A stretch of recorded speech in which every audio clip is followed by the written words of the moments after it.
Jammu Kashmir assembly ఎన్నికల మూడవ చివరి దశ పోలింగ్ కొనసాగుతోంది. జమ్మూ ప్రాంతంలోని జమ్మూ, ఉధంపూర్, సాంబా, కథువా జిల్లాలు, ఉత్తర కాశ్మీర్లోని బారాముల్లా, బండిపుర, కుప్వారా జిల్లాలో పోలింగ్ జరుగుతోంది.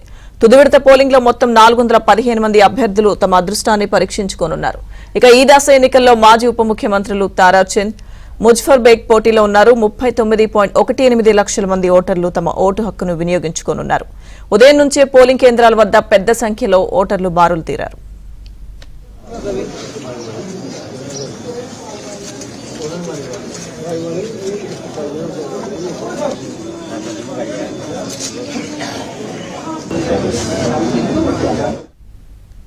మొత్తం 90 అసెంబ్లీ స్థానాలకు గాను ఇప్పటికే 2 విడతలో 50 చోట్ల పోలింగ్ పూర్తవగా చివరి విడతలో మిగతా 40 స్థానాలకు ఈ రోజు ఎన్నికలు జరుగుతున్నాయి. పశ్చిమ పాకిస్తాన్ శరణార్థులు, వాల్మీకి సమాజానికి చెందినవారు, గూర్ఖా కమ్యూనిటీ వారు ఈ ఎన్నికల్లో అత్యధిక ఓటర్లుగా ఉన్నారు. ఎన్నికలు జరుగుతున్న 7 జిల్లాల్లో 20,000 మందికి పైగా పోలింగ్ సిబ్బంది విధులు నిర్వహిస్తున్నారు. మహిళల కోసం ప్రత్యేకంగా పింక్ పోలింగ్ కేంద్రాలు ఏర్పాటు చేశారు. सर, रसूलुल्लाह को लेकर जिस तरीके से प्रोटेस्ट हुआ, क्या कहेंगे? आखिरी दिन नहीं है।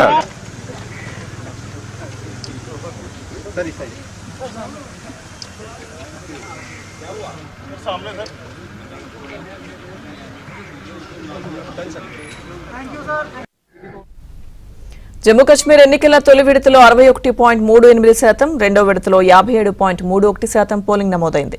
మూడో విడతలోనూ వీలైనంత ఎక్కువ శాతం ఓటింగ్ లక్ష్యంగా కేంద్ర ఎన్నికల సంఘం పటిష్ట ఏర్పాట్లు చేసింది.